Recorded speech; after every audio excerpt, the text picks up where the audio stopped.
Hello and welcome to Diaspora Central Spotlight. I am GiL Ingles, and with us today in the studio, ladies and gentlemen, she is a poet, a spoken word artist. Yes, we are talking about another honey Yogatry all the way from the Northeast. Yes, visiting us here in Houston, Texas with her new book, and I repeat, new book. Congratulations, the Poetic Yogi is in the building. Thank you so much. Yeah. I am very excited to be here. Indeed. Congratulations on that book. Thank you. Yes, it's my first one. Yeah. Words of Honey, Raw Honey. Words of Raw Honey. Yes. Wow. Yes. How many pages? I think it's about 130. Ooh, that's a big book. Like that. Yeah, that's a lot of reading. Yes, it's a lot of different poems. There you go. All about me. It's my first book, so it's my baby. I'm very proud of it. That's the one that took a lifetime to prepare for, right? Really? Yeah. It definitely has a lot of my lifetime, everything that I've gone through. Yeah. And so it's very open. One good thing, though, is that after this one, all the other ones are going to be much easier. Absolutely. Yeah. That's the plan. Indeed. Congratulations, though. Thank you. And thank you for coming in. Yes, thank you for having me. Indeed. Yeah, today we're going to have that conversation. And I repeat, conversation. We're just going to talk. Yeah, Okay. Find out a little bit more about you, about your heritage, about your penmanship, and everything else that goes with it. Can we do that? Absolutely. I'm looking All forward to right. Let's start with place of birth. Well, I was born in Chicago, Illinois, Chicago South Side. Whoa. So, yes, born and raised there and love Chicago. And then I moved to Iowa, actually a little small town in Iowa called Clinton, when I had my first son when I was about 17. Yeah. So moved to Clinton and then moved to Cedar Rapids, still in Iowa. And subsequently after that, we had 3 more sons. Okay. All of them were pretty much the big 3 is what I like to call them, were raised in Iowa. And then the little one was raised here in Houston. There you go. So you went from being a Chicago Bulls fan into becoming a Houston Texan? Rockets? Yeah, I guess so. Yeah. Huh? Always a Chicago Bulls fan. Always a Actually, Chicago it's Bulls more fan. of Chicago Bears. Chicago Bears. Yeah, Got you. sad as they can be, but I still love the Bears. Yeah, you love the Bears. It's all good. It's all good. As long as you love something about that home place. Yes. But you spent a lot of time here in this city, though. Yes. I spent about 7 to 8 years here in Houston. But home for you is definitely Chicago. Oh, come on now. You can't treat us like that. I still got love for Houston. There you go. Still got love for Houston. Yeah, Houston holds a special place in my heart. Indeed. Yes. Yeah.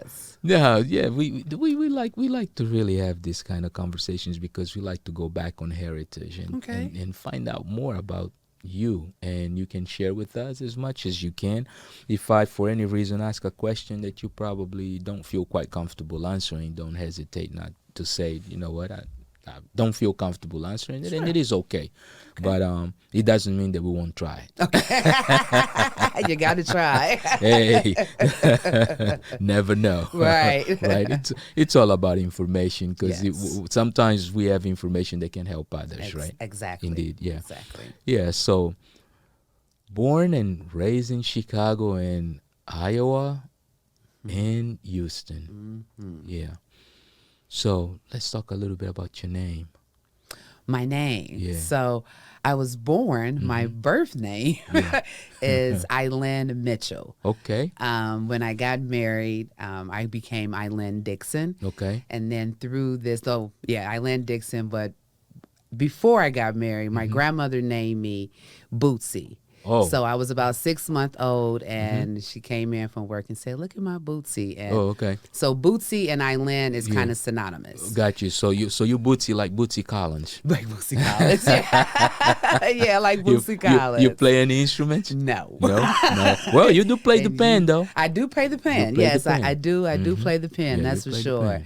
So my grandmother named me Bootsy, and so that was kind of my name growing up. Yeah. Was my main name, Yeah. and then as I became an adult, a lot of people mispronounce my name. Okay. So I kind of shortened it, and I went to Lynn. Okay. So a lot of people call me Lynn, and I'll tell them I'm Miss Lynn. But as far as my poetry is concerned, I really came on the poetry scene here in Houston in about 2021. Okay. And at that time, I birthed Chocolate Honey. So that is where I originally started with my poetry, was as Chocolate Honey. Okay, so that was the first artistic name that you used. Yes, that was my first artistic name, was Chocolate Honey. Wow.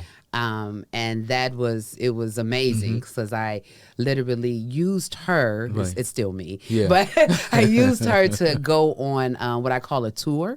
So I did 34 shows in 5 cities in 1 year. Whoa. Yeah. So you came off the box running. Yes, I did.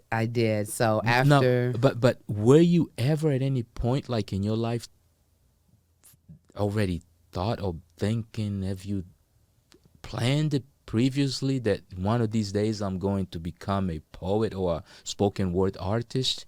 No, not really. The biggest thing I've always liked to do, I knew I would speak. I would be a speaker. Okay. Growing up in the church, I was at church all the time. Gotcha. My grandmother used to have me, I used to do a lot of speeches.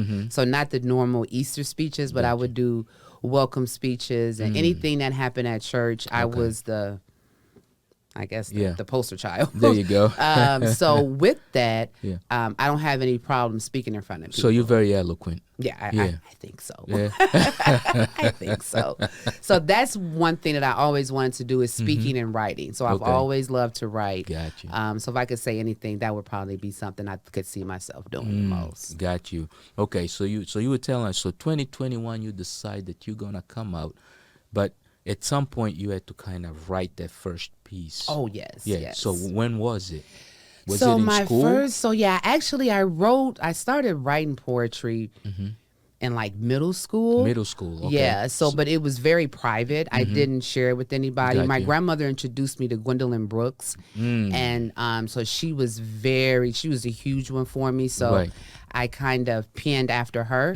And so I would just write. I just had a notebook that I would just write my poetry in. And then as I got older, actually when I moved to Houston and I saw the open mics, and I was like, this is interesting. And so I was like, well, maybe I can do this. Yeah. And so I started going to the Poetry Lounge, which is here in Houston, ran by 7. Yeah.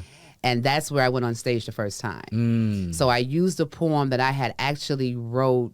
I was going through some hard times, and like, I want to say it was like in the 90s, Okay. like late 90s, early 2000s. Okay. I used that poem. That's the poem I said in 2020. January of 2020 is when I first got on the stage. So you performed that one. I performed that one. Wow. then. Does he have a title or didn't even have a title? I can't even remember the poem. Isn't Wow. that something? Interesting.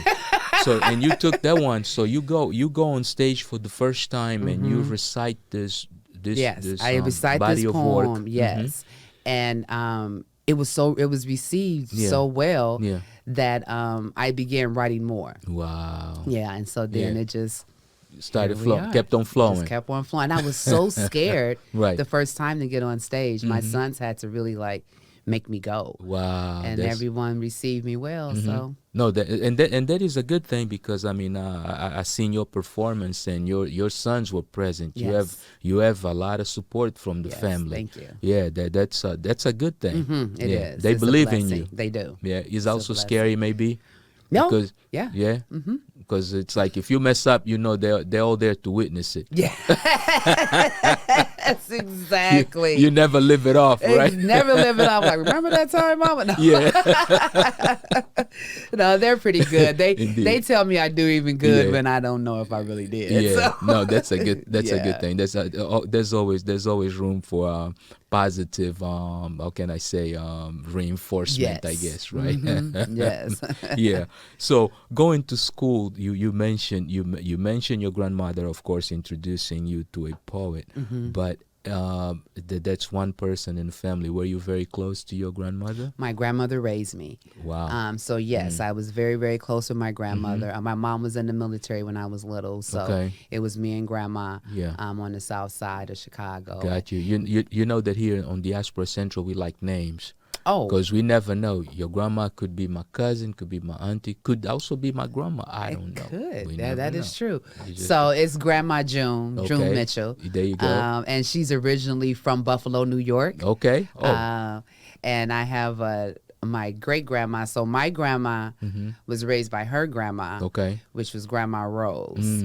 And she was a fierce lady. Yeah. But grandma's mother was Grandma Grace. So okay. yeah, that's I think 3-4 generations back. Yeah.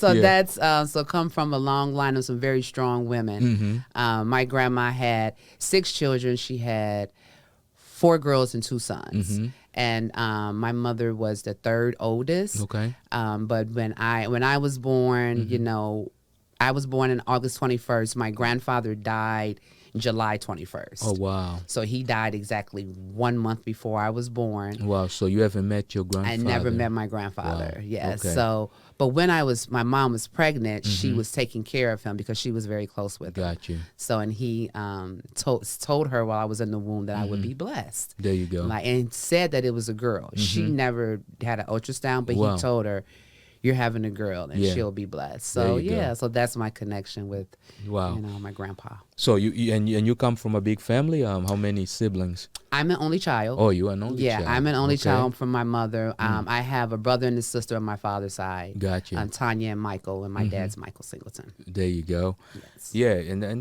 that's kind of interesting. So that explains. I have noticed that only children tend to be very eloquent. It's one thing that I've noticed, and I'm wondering if there's something connected to the fact that, I don't know, I guess the fact that they're always talking to probably adults instead of other children. Yes. Yeah. I had a lot of adults. My aunt grew up with her. She was 15 years older than me. Right. And she was like my sister. Yeah. So that's her and my uncle. You know, my uncle took me on prom. Yeah. So there you go. Yeah. And the level of confidence is different too. Yes, it is. It is. Yeah. So and going to school, were there any teachers or professors that in a way noticed something in you just like your grandmother did? I had one teacher, my English teacher, Miss, I'm going to say her name wrong, but I'm going to try. Yeah. Miss Mashin Nastic. I didn't say it right. We called her Miss Mash. Okay. And she was my English teacher, and she used to always talk about my writing. Wow. And she used to say that I could write very well. And then I was like, I didn't really believe her, I'll be honest. I'm like, whatever, I'm just doing this to get a grade. But then when I went to college, I had a professor that I wrote a page because I was always very confident in my writing, and he gave it back to me, and it had a lot of red ink on it. I said, "This is not correct." Wow. Okay. Like, so you corrected the correction. I felt like he was wrong, totally. But he was so instrumental in how I write now. Right. He said, "You are a great writer, but you use too many words." And I was like, "Huh?" And he was right. Right. So him, that was Dr. Allen. Okay. That was at Mount Mercy. That he really showed me some different things. There you go. There's always someone that kind of comes in and dots those I's and cuts those T's, or helps us dot those I's and cut those T's. And he was definitely one, because I was like, I was so upset. Indeed. Shout out to that educator, right? Exactly. Thank you. Yes. Yeah. Today he has definitely made sure that we now have someone that was able to get us a book. Yes, Indeed. exactly. Yeah, and so with that in mind, let's go ahead and take a quick break and go into maybe one of your performances or any content that has to do with Honey Yogatry, the Poetic Yogi. The Poetic Yogi, right here on Diaspora Central Spotlight. We'll be right back. Honey Yogatry is where the breath and body unite. In poetic expression with intentional movement, leaving you physically refreshed and mentally inspired. Flowing in authentic guiding light, saluting the sun while being rooted in life's simplicity. Connected mind, body, and soul to align the core, dancing, igniting the fire within, releasing the hurried race, embracing all of life with grace. reaching for dreams effortlessly, branching out past our limits, growing into the purpose being God created us to be. Honey Yogatry, come flow with me. And we are back. If you just joined us, you're now tuned into Diaspora Central Spotlight. And today our guest is the Poetic Yogi right here, Honey Yogatry. Yogatry. Chi-Town is in the building. Yes, indeed. Yeah, by way of Houston also. Or should I say Houston by way of Chi-Town. Yeah, because both of these places are home for you. Exactly. You lived in both of them. Yeah, not to discount Iowa. Right. Iowa got his piece too. Yeah. Now, you the only child, and you have how many children? I have 4 sons. You have 4 sons. Are they any of them have the gift of penmanship? Yes, my poetry? oldest. Your oldest He did spoken word in college. Okay. Yeah, and we have talked about doing a piece together, but he's a very busy young man. Yeah. So He hasn't had a chance to collaborate with mom no, yet. he has not. Yeah. Have you guys performed together at all? No, we haven't. You haven't No, done I would love in the to same do that. stage, like either one after the other. No, You guys never had a chance to do so. No. Yeah, we would love it if you guys got a chance to do that at said institute. Yeah. Oh yeah, absolutely. Yeah, that would be awesome. Yeah, there should be the Yes. family show. Okay. I like that. Now we The have family poetry show. something to look forward to. I'm going to make sure I let them know. Yeah, that. because that's continuity right there, Yes, right? Because absolutely. what about your grandma? Have you has your grandmother gotten a chance to see you at some point? Actually, perform? no. She passed away in 2014. Wow. 2014? Yeah. Yeah, the year that I graduated from college. So she came to see me graduate in May, and she passed away in August. Wow. Yeah, so Wow. unfortunately she has not. But I know she's Yeah. always with me. Indeed. Because she is the reason why I can get up in front of people. She's watching you from heaven. Oh, yeah, yes, yeah. yes. She's definitely watching you from heaven, and I was asking just to see, because this is really sort of a continuity thing. She introduces you to a concept that today you hold so close and so dear to you that becomes part of who you are. Yes, Yeah. isn't that beautiful? Indeed. Yes.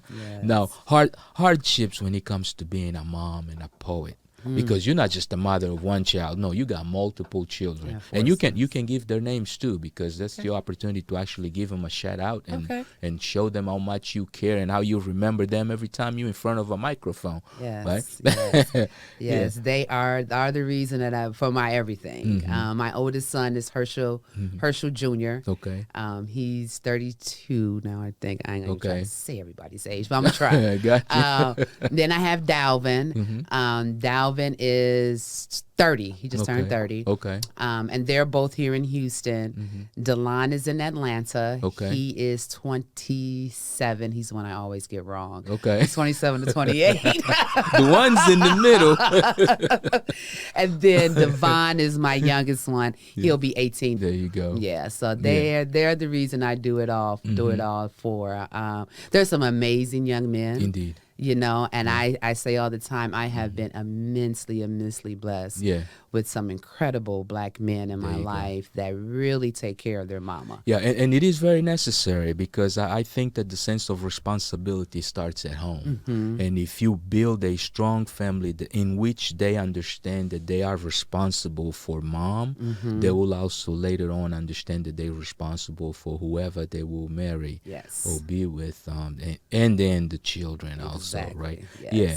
So, raised by grandma, mom was in the military. You didn't give us mom's name. Oh, mom is Eileen. Eileen. So, yes, So I'm you- Eileen. She's Eileen. I know. She thought that was so cute. She was going to name me Eileen Jr. Thank goodness she didn't do that one. But yes, Eileen and Eileen. So what branch of the military? She was in the Army. In the U.S. Army. US All right. Army. Yeah. Shout out to the be all that you can be. All that you can be. and of course she paved the way. You chose college instead. Yes. Yeah. Growing up, though, did you ever think maybe the military for me also? So actually, I did probably my junior year, I think it was. Okay. I thought about being a pilot, an Air Force pilot, and that came from seeing Mae Jemison. She Okay. was the first Black astronaut. Yes. She graduated from my high school, Morgan Park, in Chicago. Wow. So when she came to the school to talk to us, it was very inspiring, and I was like, I didn't want to be an astronaut. I didn't want to go into space, but I wanted to do aviation. There you go. So I was like, I want to be the first Black woman that's going to fly an Air Force plane. There you go. And you know, I was all gung-ho. Yeah. Then I got pregnant. So,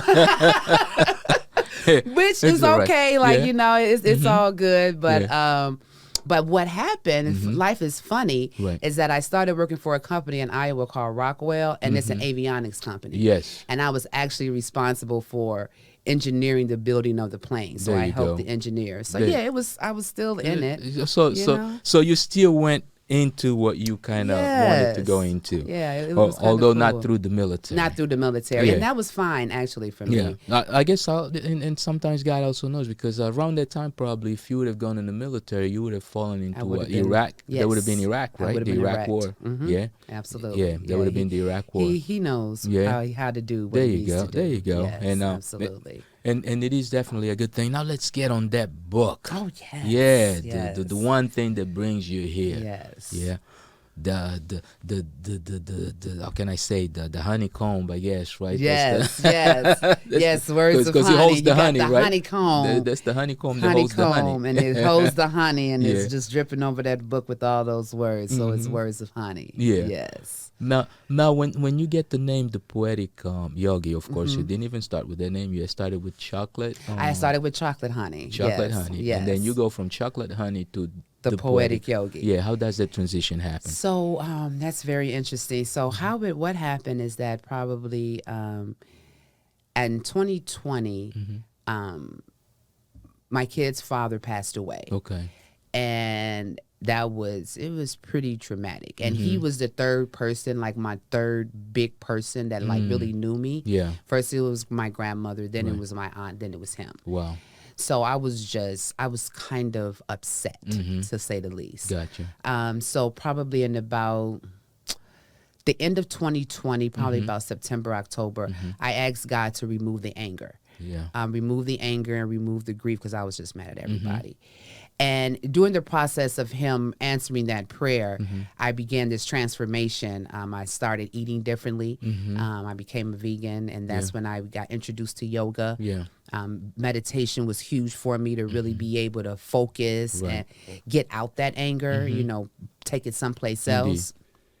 And so during that, the Poetic Yogi was formed. I literally woke up one day. I had already started Honey Yogatry, so that's the company. Right. And because I knew I loved yoga and I love poetry, I was like, let's do this together, you know? Yeah. And then I woke up one day and it was like the Poetic Yogi. I was like, that is perfect. There you go. So that's how the Poetic Yogi was formed. It was basically, to put it lightly, it was through clarity. I mean, and even on the play on words, just on the company name, right? Yogatry. Yes. Yeah. Yes. 'cause So yoga and poetry. Yeah. Yeah. Who came up with the name? Was it you also? Yep, that was me. Yeah. You just woke up one day and like, it was, since you love the two of them, let me put them together. Yeah, because at Play first on it words. was honey yoga. I was pulling from chocolate honey, and I just took the honey and then added the yoga, and then I was like, I'm a poet, Right. and I wanted. And so my yoga teacher, Alicia from Afro Queens, I think that's Afro Queens Yoga. She said, make yoga like you want it. This is your practice. Right. Do it how you want. And so when she said that, something shifted in me, and I was like, I can do it however way I want. Yeah. She's like, you do it however way you want. Right. And so that's where I was like, okay, I want to put yoga and poetry together. And so in my yoga classes, my meditations are usually poetic, sometimes. And then when I do certain poses, I'll do some poems. So. Got you. So it's basically you taking ownership and making it fit your lifestyle. Exactly. Right. Because it's all about healing.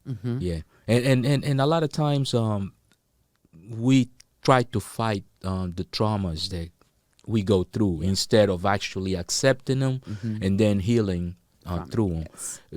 We tend to forget that is actually what helps us grow. Yes. Yeah. So you go through that trauma of actually losing someone who's important to you. You accept that trauma and move forward, and that helps you grow into the next dimension of you. Yeah. Yep. And did you at that point, I guess, because I mean, at some point you're probably still in the corporate world, and I am. Yes. So I've been in the employer-sponsored retirement plan industry for about 20 years. Okay. So I still have my 9 to 5. Shout out PCS. There you go. I love my job and my boss. So yeah, I've been doing that and very much enjoying that. Indeed. You know, and so yeah, I still have that I do during the day, and then still play with, you know, the Poetic Yogi and Honey Yogatry. Yeah, that is life. That's your therapy right there. Yes, and we all need some kind of therapy, right? Yes, our own outlet. Exactly. It's necessary. It is very necessary. It is necessary because a lot of people think that, oh man, you know, no, it is necessary to have the one bit of time every single day where you're doing the one thing that you love and that you know that you can't do without. Yes. And poetry is it for you. Yes. Yeah. Out of all the poems that you have ever written, which one is the one that you know for sure that one is your masterpiece for you? And I'm not saying that because audience, they're always gonna have a different taste, but the one that to you as it feels like your masterpiece, the one that you would say, okay, this one definitely represents me to the most. Which one would be? So it used to be my blank canvas. That's the poem I used to say a lot. Yeah. Now it's the poem that you heard the other Saturday night. Okay. Outcome. Yeah, because it really identifies everything that I have been, what I've gone through, and where I'm at now. Right. And I think that that's a nice summation of me. So yeah, that would be the one. And then I also do, depending on how the setup is, I'll do an intro. Yeah. So I have my own intro. It's a little bit like 30 seconds, and that's me also. Indeed. Yeah, and that is important to actually even already have a vision of what your show would look like. Right. Yeah. Because that's already part of the production. It's like when you're approaching someone that is getting you to do a show, you automatically tell them, listen, here's how my set works. This is how it goes. Right. Exactly. Yes. Yeah, indeed. But let's take another break and kind of check out some more stuff on Honey Yogatry, the Poetic Yogi. And when we get back, let's get deep into the book. Okay. All right. Sounds good. We'll be right back. Have you ever really talked to a Black woman? Did you inquire about her cares, help save her from her fears? Or did you just add to the tears? Did you let her know her tears need not be considered a fear? Did you tell her being strong for too long might leave you hollow, aching and alone? Yeah, I ain't think you told her. It's cool. I understand. We all got our own stuff to deal with. But hey, sis, hit me out. And we are back. If you just joined us, you know, tune into Diaspora Central Spotlight. Our guest today is the Poetic Yogi. Hello. Honey Yogatry is in the building. That is the company. Yes. Let's go through the process of coming up with the company. Why did you even come up with the company? Were you at that point already planning that, okay, I'm going to do a book, so I need a company, or you came out with the company initially? I came up with the company first. I had, like, the book was in my head to do, but I felt like when I did yoga, I'm like, I needed to be of service to people because I understood that what I was doing and how I was transforming myself, it was very much needed, especially in the Black community. So I needed something to represent it. Gotcha. And that's where I thought to make Honey Yogatry, because initially I wanted to be on YouTube and be the next YouTube star. There you go.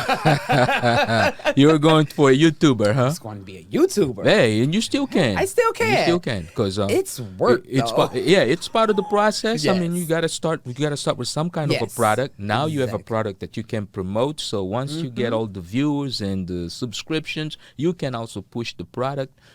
Yeah, it works. I get your system. Yes, exactly. I'm with you on that. Yeah, so I built the YouTube. Right. And I put some things on there. I'm just not consistent with it. But that was my way of connecting with everyone. Gotcha. So I had Honey Yogatry, and then the Poetic Yogi was born. And so then I was like, this goes in very well together. Gotcha. So then actually the book was actually born through a friend of mine.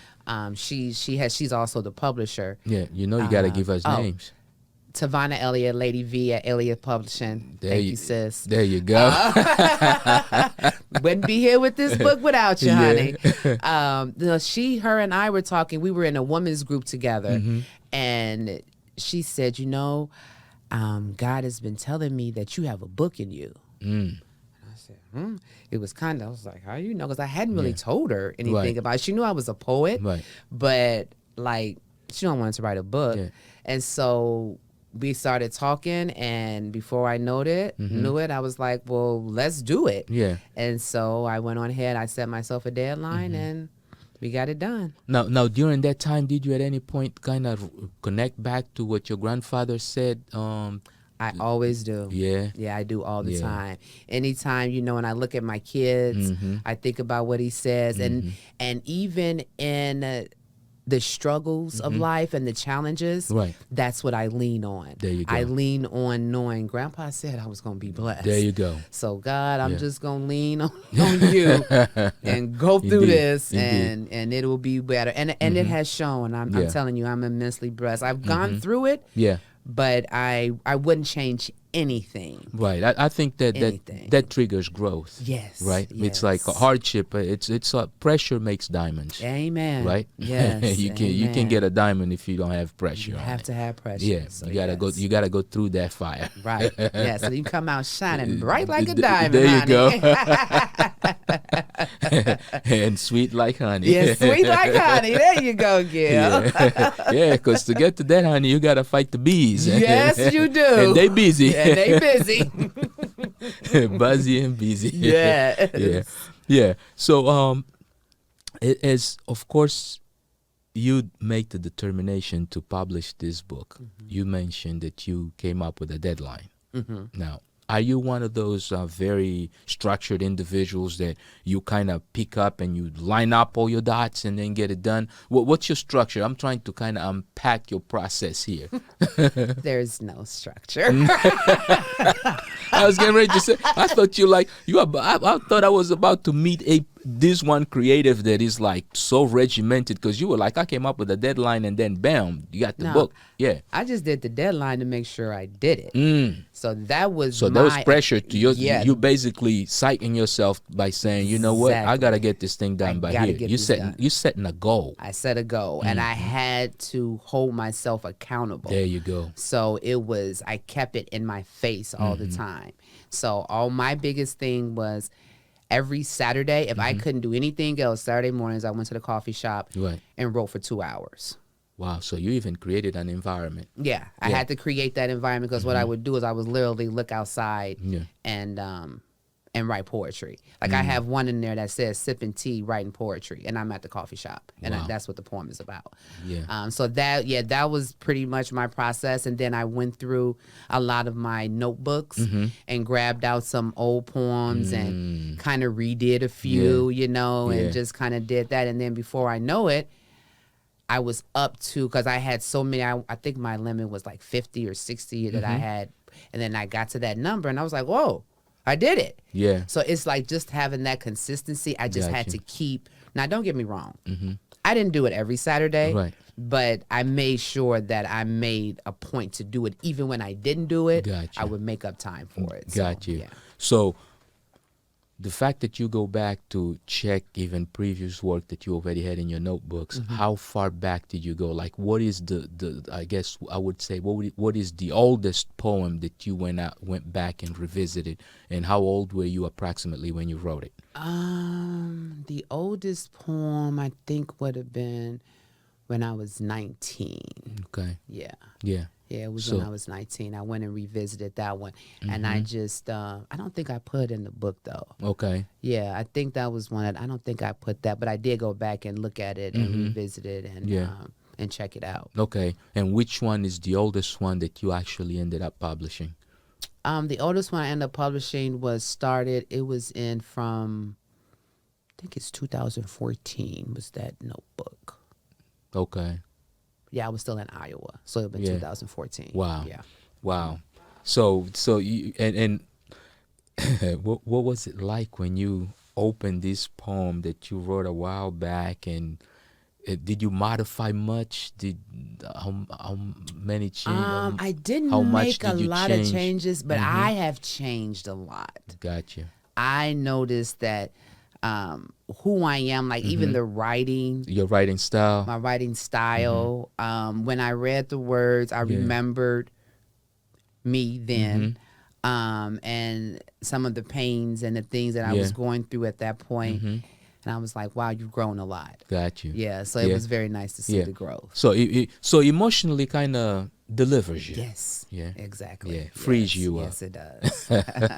Yeah. It's I mean, it's interesting enough because a lot of people do say that one of the easiest ways to get rid of pain is through the pen. Write. It's through the pen, because eventually when you go back and you read it, you kind of release it off of you. You do. Indeed.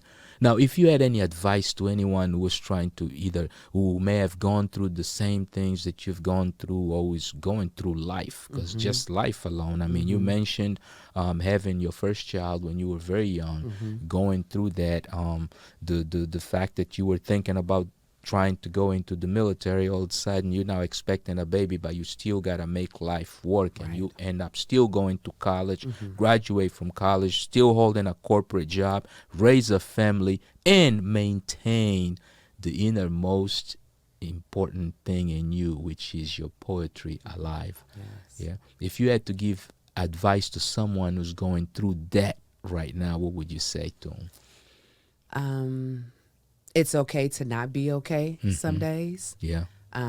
Give yourself permission to just be. I think that we are very hard on ourselves, and we don't realize that it is always going to work out just the way it's purposed to. Right. It always will. There you go. My biggest thing for me these days is choose you. And when I say choose you, it's understanding who you are, having a high self-awareness of what you want in life for you, and holding to it. Right. You know, you don't have to sway. You be you. You're right. You know, and own it. You know, a lot of times in my life, I allowed what others thought, said, or did to dictate how I moved, Right. which it builds up resentment. Yeah. And I don't need to resent anyone because of actions that I've taken. Yeah. So when you have an awareness of yourself, you don't get angry Right. because there's really no reason to. You have more clarity, and you can see the next steps. And even when life is messy, you're going to have your messy moments. There is always a lesson in it. There you go. That's lined up with a blessing. Yeah. There's a blessing in every single mess there is. Indeed. Everything. Indeed. So Indeed. yeah, but just keep on trucking, and you got this. There you go. God didn't make you for no reason. You got a There's reason. a purpose. Don't fight the purpose, Don't right? fight the purpose. Don't fight the purpose. Absolutely. Yeah. Now, if you had to, did you dedicate the book to anyone? Not in the book, but in my heart, it was In to your my heart, grandmother. To your grandmother. Yeah. Yes. I was gonna ask you because that was part of another question that I did have. Yeah. I was like, I wonder who you dedicated the book to. Yeah. To your grandmother. And of course, aside from introducing you to poetry, what else? What were the reasons? I should maybe even say. Grandma showed me that I could do anything. You know, like there wasn't any limits Gotcha. on what I could accomplish. You know, in school she was always there for me, supporting me, and she is the picture of unconditional love for me. Gotcha. I don't think I've ever experienced that type of selflessness in my life. I don't think I ever will. Right. And so she's taught me that I've been able to show my children, you know, and just show them how you know, how important it is to hold on to each other. Indeed, So. indeed, yeah, and a lot of times, we tend to forget that the introduction of love unto us is what we're going to introduce unto others also. So to you, there was the introduction of love. Yes, true. Indeed, love. yeah, and she has definitely done a great job. I mean, not only you have turned out to be this great individual, you are this being who's now adding value to society, adding value to the diaspora by actually telling the stories that we lived through, right? Yes. Are they all your experiences, or you also share some experiences by others in some of the poems? Some of the poems I do, I think I share a couple about other people, but the majority is about me. About you. Yeah, it's about me, but it's about my grief, heartbreak, happiness, a lot of love. There you know. go. I'm a lover of love. Yeah. So, yes. Well, guess what? The book shows. Yes. Thank you. The book definitely shows. But listen, we appreciate you coming through. Let me give you a few seconds for us, for you to for a quick shout out to anyone that you think that you have not yet given a shout out to. I give a shout out to my girl Stephanie. She lives in Iowa. She's one of my good friends from Iowa, and she's very, very supportive. There you go. Always there for a girl. And of course, you know, although the ones that aren't here, I don't know if I actually mentioned their names. Herschel, that's my kid's father, and my husband. Okay. And he was my best friend. There you go. For a very long time. Right. My auntie Da, she passed away in 2018. And that was my girl, you know. And, you know, and all those people, you know, I look to them as my guides, and they're here to help guide me through this life, you know. And of course, my children, my mama. Yeah. And I hope I ain't forget nobody. But if you did, you still thank them and give them the best, because after all, they have given you the best. Yes, they have. Yeah, indeed. Everybody in my life, people always pour love into me. Indeed. Now, if anyone thought about choosing between living in Chicago or Houston or Iowa, which state would you say? Well, which city? Chicago, you can go there and you have stuff to do. And there's great food, great entertainment. I live in Hyde Park. Yeah. Obama's old stomping ground. There you go. There's lots of fun over there, you know. Right. The museums, the lake. I love the lake. Right. But it's cold. Okay. It gets cold. Yeah. Houston, it's hot all the time. Right. And you got lots of stuff to do here. Right. The only thing about Houston is the traffic. That's the only thing.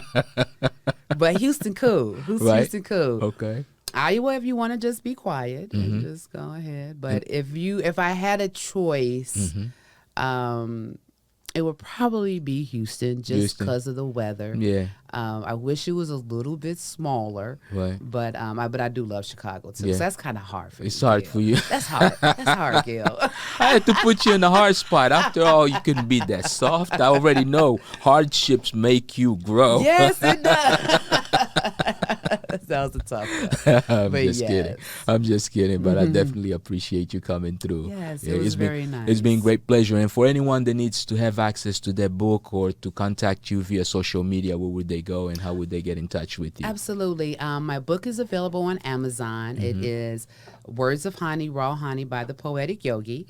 You can find me on Instagram at Honey Yogatry, which is honey, and then YOGATRY, Yoga and Poetry. Okay. And then please follow me on YouTube. There you go. The Poetic Yogi. The Poetic Yogi on YouTube. And subscribe, please. Yep. Indeed, go in and get the subscription, because of course Diaspora Central will go and do that subscription right after this show. Absolutely. Indeed, yeah. And it is important, and a lot of people at times feel like, oh, why do I need to subscribe? Well, because it really shows that you care. It's that little bit of extra care that you're giving someone when you subscribe. It just helps the person see that, okay, someone is definitely paying attention. And be sure to share with somebody else. Exactly. Yeah. Thank you. Indeed. Yes. Yeah. And now, do you also have a website by any chance? I don't. When you go on my Instagram, you can follow my Linktree. Got you. I got a lot of stuff on Linktree. Yeah. One other thing I also do is I have Soul Therapy Sundays. Okay. It's an online sessions where I do life guide topics, yoga, journaling, and breathwork and meditation. Okay. It's for an hour, and just come in and connect with your soul. Okay. Is there a specific time when you're on? It's Is it 10 a.m. to 11 a.m. Central Standard Time. Central Standard Time. But you do have to just go to my link tree on Instagram at Honey Yogatry and register via Eventbrite. There you go. And then just it's simple registration and it's donation based. So and it's a Honey Yogatry is set up to create a sacred space for us to just be. There you go. So that's what we do on Soul Therapy All Sundays. right. Okay, and not just limited to ladies. Men everybody. can also, Everybody. So anyone can join. Of course, it is on Sundays. Sundays. From 10 a.m. to 11 a.m. To 11 a.m. Central Standard Time. Yeah, of course, and be sure to join in. Get yourselves right, and remember, you gotta choose you, and also hold yourself accountable. So to close it out, can you give us a little bit of you? Absolutely. Thank you so much. She got that give you a cavity kind of sweet. She got that smile that'll make you walk miles just to be in the presence of her essence.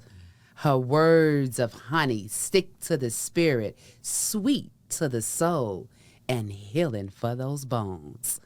She is sweet. She is unique. I am the one and only Poetic Yogi. Thank you, GiL. You're quite welcome. And remember, Poetic Yogi book is available on Amazon.